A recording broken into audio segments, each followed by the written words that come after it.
house money and chasing your dreams. Easy beat, turn the place, everything. Marriage and relationships are not about rings. Trying to raise a family is so insane. He tries to keep politics off the brain, but sending in the questions he might just scream. Business and entrepreneurship is his thing. There is society, and there is reality. That's my dad. That's my dad. Welcome. I am BBT, and you can ask me anything. How y'all doing today? How y'all doing today? It's Friday evening, and I'm about to turn up. You see that name on there? Oh, that name on there. That's Goldie. That's my nickname. They call me BBT on the show. Nickname's Goldie, Mr. Turn. I got to go by a bunch of different names. But yes, I'm here. I'm live and in living color. Had a pretty good day, productive day. Now I'm just chilling with my babies. We might go to the movies after this, but we'll see. Right now, I just want to talk to you about a topic that I touched on a few shows back about the FTX scandal, the crypto mess that's going on right now. And yeah, I heard a different perspective, and I wanted to play that, and then I wanted to react to it and give you my opinions, thoughts. Yeah, so let's have some fun with this. So before I get into that, let's jump into some tweets. So the first tweet is Shitpost Gateway says, "Can I buy you a drink? Sure." And then that friend comes along. She's not interested. How many have this happened to you? I know it's happened to me before. I mean, I'm not in the game anymore, but it's definitely happened in the past. So next tweet, Mike Solana says Sam Bankman-Fried was one of the largest Democratic Party donors in American history. I'll touch on that in a second. This original post from Forbes Alameda Research CEO Caroline Ellison is a math whiz who loves Harry Potter and taking big risks. She is also one of the supporting players in Sam Bankman-Fried's FTX catastrophe and a new darling of the alt-right. So yeah, I'll get into that in a second. But yeah, I believe that's his girlfriend. And then Elon Musk chimes in, "You don't say." So yeah, next tweet. CNN, just 2 days before the World Cup kicks off in Qatar, soccer's world governing body, FIFA confirmed that no alcohol will be sold at the 8 stadiums which will host the tournament's 64 matches. Whoa. I'm glad I didn't go to that World Cup. Next tweet. Code of the Friend says they call alcohol spirits because whatever's in your spirit is going to come to the surface when you're under the influence. Not a fact, just a thought. Yeah, Coda, I think there's a theme with these tweets. Next tweet.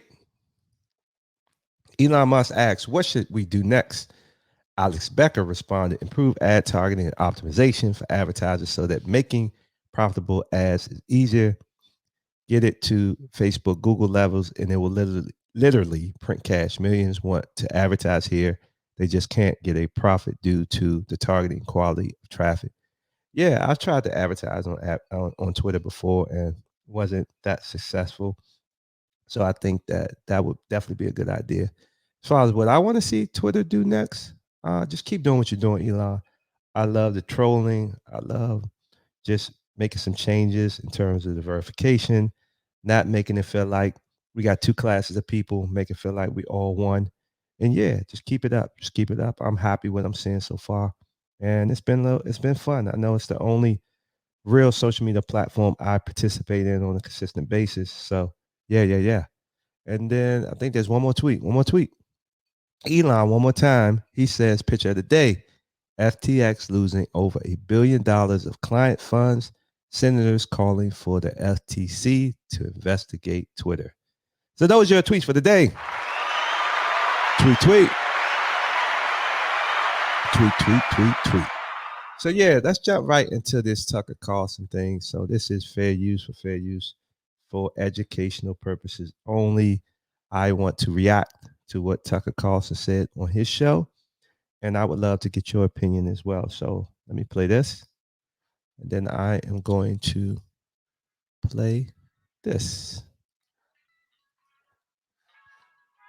FTX is, even if you're not interested in cryptocurrency, a history-changing event. It may turn out to be the biggest single-day loss of assets.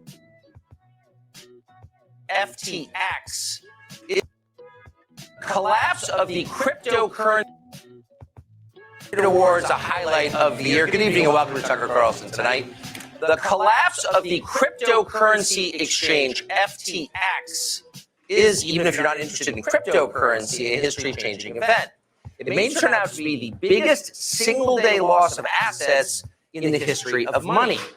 Billions of dollars evaporated in just moments, and it's still not clear what happened to them. That's interesting, the history of money. So I've been fortunate and unfortunate to participate in a lot of different things. I participated in the mortgage collapse. I was working at Fannie Mae right before they went under. And at that time, I had a lot of friends that worked with me that had their life savings in the Fannie Mae stock and in their retirement, and it all went up in flames. I participated in the dot-com boom. I participated in several recessions. Let's see, what else have we had? I'm sure I'm missing something, but you would think, based on all of these events, that they would finally get it right. Because, wait, let me go back to the Fannie Mae thing. Fannie Mae kind of blew up because at that time, mortgage-backed securities, MBS, was like a can't miss, can't fail investment. Like, it was just the guarantee of all guarantees to make money. And I remember when I used to work for Fannie Mae, I used to ask certain questions. How do you calculate this or that? You know, there was a lot of speculation with derivatives and stuff like that. And everyone would always say, no, it's basically it's too complicated for you to comprehend. And from my perspective, you can't understand it. That means that it's probably some shadiness going on. So to this crypto thing and companies like FTX, do you recall when crypto was taking off, you had all of these big companies running these commercials, putting their name on sporting events, arenas. So yeah, the fact that out of everything we've been through as a country to get to this point, and we're in 2021, I guess 2022, and to see this happen is just amazing to me. So I'm sorry, let me keep going. A lot of that money. It just disappeared. And as it did, it sparked a growing financial crisis across entire sectors of the economy, a disaster that quite possibly could get very worse very soon. But the story of the FTX implosion is bigger even than the global recession it may cause. It is the story of the complete and utter corruption of the people who run our country. The very people who should have been covering and regulating and reining in FTX and its 30-year-old founder, Sam Bankman-Fried, were instead profiting from the scam. Not just a few of them, nearly all of them. From the news media, paid off by Sam Bankman-Fried, to the leadership of the Democratic Party, also paid off by Sam Bankman-Fried, to the chairman of the Securities and Exchange Commission, the SEC commissioner himself, Gary Gensler.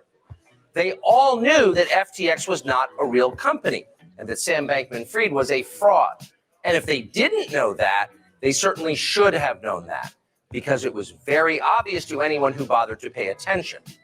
One of the few who did pay attention was a short seller called Mark Cahotis. So really quick, I talked a little bit about on a couple of shows back about the entertainers that were involved. But yeah, this goes deep, deep, deep down the rabbit hole. The Democratic Party, the SEC, like this is intense. And this story is only going to get bigger and bigger and bigger. So let it keep going. Who took one look at Sam Bankman-Fried, SBF for short, and recognized here is a con artist, obviously. Watch this tape, which aired on Hedge Eye TV, a small investment advice channel, back in October. When anyone tries to pin SBF down on where he made his money, you can't get a cogent answer. Then you take into account that SBF is bailing out known Ponzi's and frauds in the crypto space. Everyone who's gone bankrupt or is a proven fraud, but nothing here fits. Everything reads like this thing is a complete scam. And I think this thing is dirty and rotten to the core. So if that guy on a small audience investment channel could tell that Sam Bankman-Fried was a fraud, where was Gary Gensler of the SEC? And by the way, the tell in the sentence you just heard is that Sam Bankman-Fried couldn't explain where he got his money. Here you are, a 30-year-old billionaire. How'd you do that? If you can't tell us. I'm a big fan of follow the money. And there's a lot of people that pop up on social media platforms driving Mercedes and Lexuses and Lamborghinis and live in these big old houses. And my thing is, how did they make their money? And the moment you can't figure out how to make their money, I'm a believer that they are a fraud, one, and that they are, what word am I looking for? They're just a sponsor. They're being sponsored. So, yeah, if someone is a billionaire, 30 years old, and you can't say or tell how this person made the money, then yeah, before you invest with them, you're like, hold up. But anyway, let them keep going. Then maybe that's a red flag, and you would think most investors would have recognized it. But for the most part, they didn't. Nor did they seem to notice the obvious incompetence of Sam Bankman-Fried's business partner / girlfriend, Caroline Ellison. Ellison was totally and obviously unqualified for the job she claimed to have. She had no track record of success at anything. She reportedly wrote online about her drug use. And then on a podcast back in May, months before the collapse, Caroline Ellison just came out and admitted that she had no idea what she was doing. Watch this. Do you think that you have been able to pull this thing off without your mathematics degree, or it has been the pillar of your trading activity? Yeah, absolutely could pull it off without my math degree. I use very little math. When you start out as like an intern and you do something and accidentally lose, maybe $1,000 for your desk, you're like, oh God, like everyone's going to hate me now. Like this is terrible. And over time you have to get comfortable with larger and larger swings of money. I'm trying to think of a good example of a trade where I've lost a ton of money. Well, I don't know. I probably don't want to go into specifics too much with that. Jesus. All right, let me keep going. Oh, I've lost a ton of money. No big deal. It's not mine. And no, there's no math here at the cryptocurrency exchange. Let's send her billions of dollars. Lost a lot of money that investors, including institutional investors, including individuals who are hoping to retire with that money, all gone because we don't do math. It's so outdated. But here's the amazing thing. None of this seemed to faze the biggest institutional investors. Sequoia, their entire job is to what? Assess risk. But it wasn't really about risk and reward. It was about something. Yeah, it's so interesting. You mentioned Sequoia. Sequoia is one of the big players in terms of investors for tech startups. I have a tech startup myself. And these individuals make you go through hoops and hoops and hoops in order to, get a meeting with them, and then to convince them that you have a viable thing that they're willing to put their dollars behind. And me personally, I have pitched to so many different people, and there's usually something you haven't made any money yet, or this or that, or it's a very competitive industry. But it's just amazing to me how some people that could just say whatever, they'll sign a check for them. And you could kind of hear that girl. And I'm not going to insult her intelligence, because maybe she was just being a smart aleck, or just kind of just not really trying to share as much as she know. But it's just interesting that they get so much funding and investment. And when someone like me has to deal with someone like Sequoia, they make us go through hell and hot water. So let me keep going. Else. Earlier this year, Michael Grimes, a former spokesman for Bill Clinton, who seemed to be making an awful lot of money somehow in the financial world, approached Elon Musk, the world's richest man, with an investment offer on behalf of SBS. Sam Bankman-Fried wants you to invest. Elon Musk didn't get to be the richest man on the planet by investing in things like that, so he apparently smelled BS and turned Grimes down. But in their exchange, which has since become public, Grimes multiple times told Musk that, by the way, Sam Bankman-Fried is a huge donor to the Democratic Party. Quote, major Democratic donor, Grimes wrote to Musk, second to Bloomberg in donations to Biden campaign. What does that have to do with the investment? It should be irrelevant. Second to Bloomberg in the Biden campaign. FTX just crashed. 1.6 billion, biggest financial loss in history. Second largest donor to the Biden campaign. Whoa. Okay, let me keep going. But that was the substance of the pitch. What is this exactly? Doesn't quite sound like a business. It sounds like a hybrid of some kind. and not in a reassuring way. Now, some of this was happening in secret, but a lot of it was happening right out in public, right in front of the news media. And of course, a lot of them knew Sam Bankman-Fried because he was sending a lot of the money. And when he wasn't, he was desperate for the publicity they could provide. Sam Bankman-Fried was on the cover of more magazines than Madonna. So they probably should have been asking questions about his business, but none of them did. They promoted him. Watch. They call him the JP Morgan of crypto, right? Yeah, the Michael Jordan of crypto, if you will. So why should you care about a floppy-haired, vegan, fidget-spinning crypto billionaire who occasionally sleeps on a beanbag chair? During the so-called crypto winter, the 30-year-old CEO has been referred to as crypto's white knight. JP Morgan of this generation, Sam Bankman-Fried's FTX. This is sad when I see people like Jim Cramer, like the fact that so many people follow this guy for investment advice. CNBC, so many people follow them. This guy was on the cover of Forbes, as Tucker Carlson said, on the cover of so many different magazines that we look up to. This is how we determine success. And yeah, it was all a bunch of crap. So, Is he the Jay Gould of our era, or is he the JP Morgan of our era? I think it's yet to be determined. Yet to be determined. Is he Vanderbilt? He could be, Is he Harriman? possibly. Is he the credit mobilier scandal? See Carnegie. If he gives a lot of libraries, he is.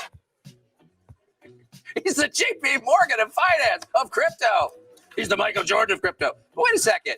Michael Jordan's not in crypto. He played basketball. Well, Sam Bankman-Fried's not really in crypto either. How are we all getting rich? Who knows? Don't ask questions. He's the JP Morgan. He'll be a trillionaire.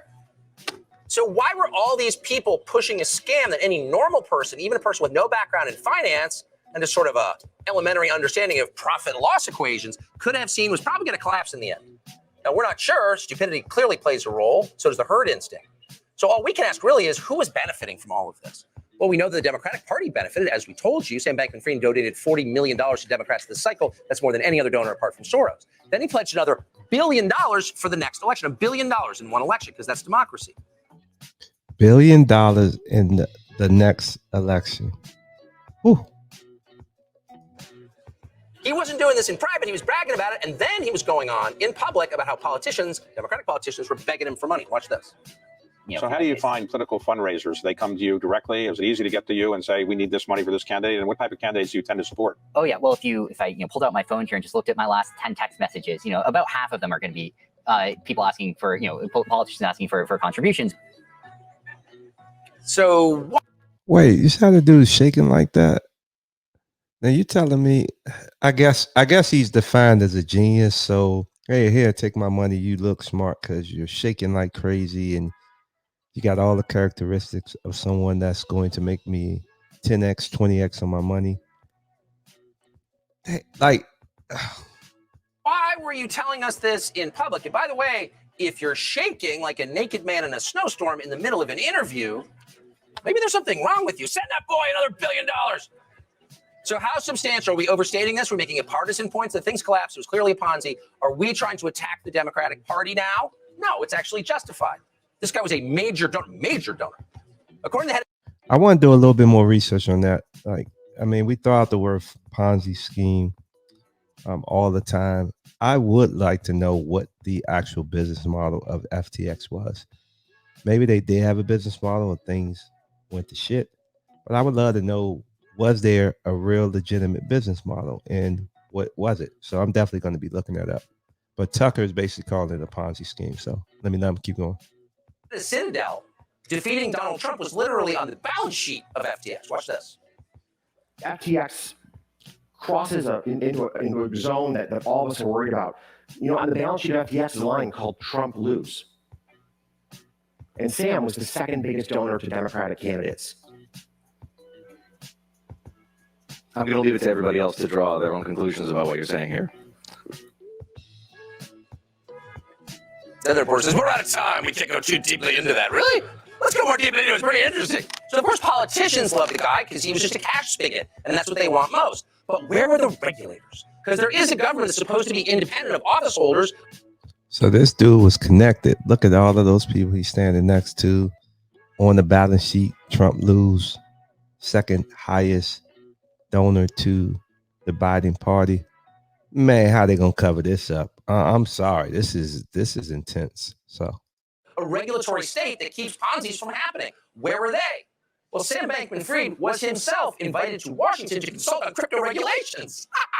And then he posed for a picture with Maxine Waters, who's the head financial regulator in the Congress. And then the Washington Post, which is the hometown newspaper of government, did no reporting on his actual business. They just wrote a puff piece about how cool is it that the guy with funky hair who can't sit still and sleeps on a beanbag is getting super rich. I wonder if this has anything to do with why Nancy Pelosi resigned. And the crazy part about me talking about all of this, I say all the time, I don't like to talk politics, but I'm about exposing truth, justice, and the American way, or whatever you want to, however you want to say it. And FTX kind of crosses over to the financial world, which I like to talk about and be a part of. So yeah, this is deep. This is really deep. How did he pull this scam? How did he do that?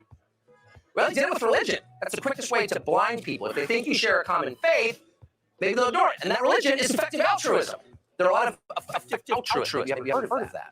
It is a kind of religious movement. It's very popular in the tech world and the finance world, throughout Silicon Valley and parts of New York. The idea is that you make money not because you're greedy, not because you have a bottomless pit inside you of need that can never be filled, but because you want to help other people and you want to help them in the most efficient way. You want to benefit the greatest numbers of people in the most efficient way. So that means effective altruists get to underpay their housekeepers. They get to stiff the waiter on the tip, and of course, they needless to say they do. But that's okay because they're deeply concerned about abstract tragedies like global warming. So if nothing else, effective altruism gives you a moral cover as you rip off investors in order to live tax-free in splendor in some beachfront paradise, as Sam Bankman-Fried did, and to this day continues to do. He's still in Albany in the Bahamas. The biggest financial loss in U.S. history, and Sam Bankman-Fried is chilling in the Bahamas. That man got some dirt on a lot of people, and I'm willing to bet they're not going to touch him or get to him. Damn. So it goes without saying that Sam Bankman-Fried talked a lot about effective altruism, and in return, FTX enjoyed a very high ESG score, higher than Exxon, which gets your ambulance to the hospital and you're playing in the air to see your... Can someone please share with me what was their business model? I'm going to look it up, but if you are listening or you listen to this show and you know specifically, please share, because all research is helpful. So, yeah. Kids and heats your home. Sam Bankman-Fried was considered a moral leader even as he was ripping off millions of people. But no one benefited long-term from FTX's collapse or will benefit more than government regulators. They're pointing to FTX and demanding more control over cryptocurrency and ultimately the end of the cash economy. Why do we think they're going? Whoa. Okay. So this is the point that I missed. So they like to call people conspiracy theorists, right? Because when you read between the lines and you see something, you say, oh shit, it's a bigger play. It's a bigger play. It's a bigger play. Follow the money. So in actuality, was this collapse planned from the start in order for them to say we had the biggest financial loss ever? Now we have to regulate the situation. So let me let it keep going. To do that because they're already working on it. SEC Commissioner Hester Pierce said this week that the demise of XTS could be a, quote, catalyst for more regulation. So why should you worry about that? Well, because as we saw in Canada last year, crypto is a huge problem for governments. Governments can't control, ideally, cryptocurrency. You can't freeze someone's personal cold wallet. So now I feel like I was right. So when all of my friends were saying, you got to jump into this Bitcoin, you got to jump into this crypto, man, this is the money for the people, man. They can't track it. They can't regulate it. This is the opportunity for you to buy direct from me to you. Yeah, man, we're going to change the world. And I said, well, from my experience, and I do got an MBA in finance, I've studied a lot of different financial scenarios. I always say it's hard to disrupt the financial industry because one of my deeper thoughts in terms of money isn't really real. If you really think about it. And I don't want to go too deep into that. So I always say it's hard to disrupt the financial industry because they can always just turn on and off the lights. And it sounds like that's what happened to crypto, because I still believe in the concept of crypto, but where he's going, where I think he's going, So let him keep going. With crypto in it, if you don't like what they say. So what does this have to do with the collapse of FTX? Well, it turns out that Sam Bankman-Fried's girlfriend, Caroline Ellison, has a lot of connections to regulators. In fact, the biggest regulator of all in this country. Her father, Glenn, is an MIT professor who worked at that university alongside, drumroll please, Gary Gensler, the head of the SEC, which is in charge of cryptocurrency regulation. FTX's general counsel used to work with Gensler on the... Whoa. So the girlfriend of Sam Bankman is the second largest donor to Biden. The girlfriend's father is close to the head of the SEC.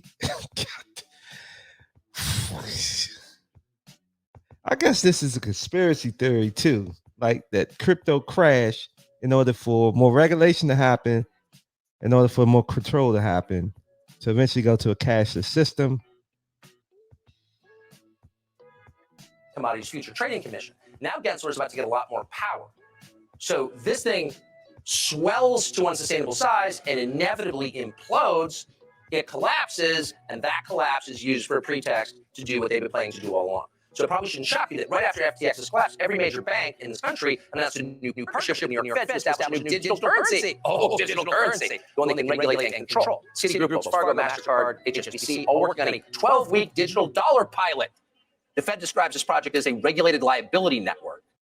A digital dollar pilot. Look that up. I'm going to look that up. I want to definitely dig more into that. A digital dollar pilot by most of the banks are participating. So let's let them keep going.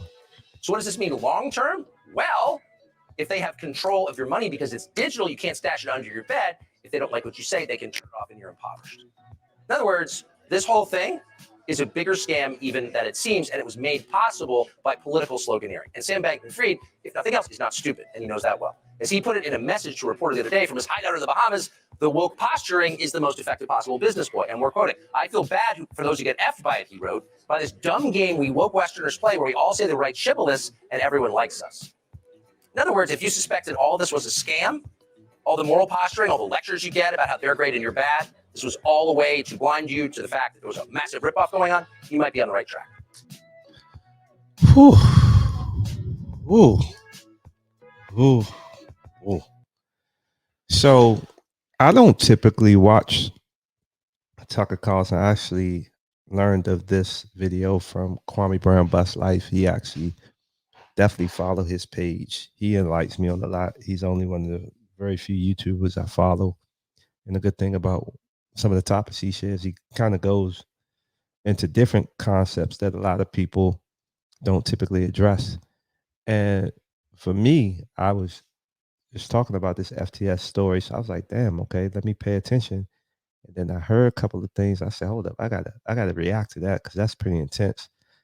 But yeah, political aside for a second, crypto, once again, I still am a believer in it, right? But once again, as I said, when you're talking about money, which in theory, a lot of us believe is not truly real, it's hard to disrupt that, right? Because at the end of the day, it's like when COVID hit, you just start giving out all this money. Well, I thought we had a national debt. I thought this, I thought that. How come Small Business Administration, when I called 7, 8, 9, 10 years ago, they made it damn near impossible to get a loan for a small business that was doing pretty well. But then COVID hits and it's like, boom, check, you get a check, you get a check, you get a check, right? So back to my point, it's hard to disrupt the financial industry. So when I first heard the concept of crypto, I'm like, yeah, I don't know about that. But then as it started picking up steam, I'm a human being. I'm like, all right, maybe this thing got some legs. So I never really fully invested in crypto. I kind of got behind the NFT concept. And I'm still a believer in the NFT concept because I still believe ownership in things. And if you could prove it. But once again, it's like when you see stuff like this, like even though NFTs, crypto, great concepts, when the corruption or the bigger play is so big, me as a regular everyday person, you as a regular everyday person, we can't do nothing about it. But now bring the political side into this, like think about stuff that Ye was talking about, you know, the people he was calling out. Like when you start to throw the government in it and all the corruption in that, damn, boy, damn. But this whole cashless system, I mean, you can kind of equate it to, I think Kwame Brown said, New World Order. I mean, I don't go that deep into things in terms of how deep this can go, But you got to start thinking along those lines, because at the end of the day, if they can control your money, if they can turn it on, turn it off within a second, like, that's very scary. So, but as far as the Democratic Party, Biden, if you are a registered Democrat, if you did vote that way or you're going to vote that way, you need to start answering some questions, please. Like, I'm an independent. I don't have no dog in the fight. I listen to both sides. This shit is dirty. It's very, very, very dirty. And I think that just goes to show we got to stop just following things blindly. I think that we got to start asking questions, questioning things to the fullest, and then saying, okay, what's in it for me? Because they obviously can do stuff for people when they want to. This dude then is a part of the biggest financial collapse in U.S. history, and he's sitting in the Bahamas sending notes and chilling. And you are struggling voting for the same goddamn people every time just because you've been told to do that your entire life. Now, who do you think is the dummy? Anyway, I'm out of here. I hope y'all have a good Friday, a good weekend, and enjoy. Peace.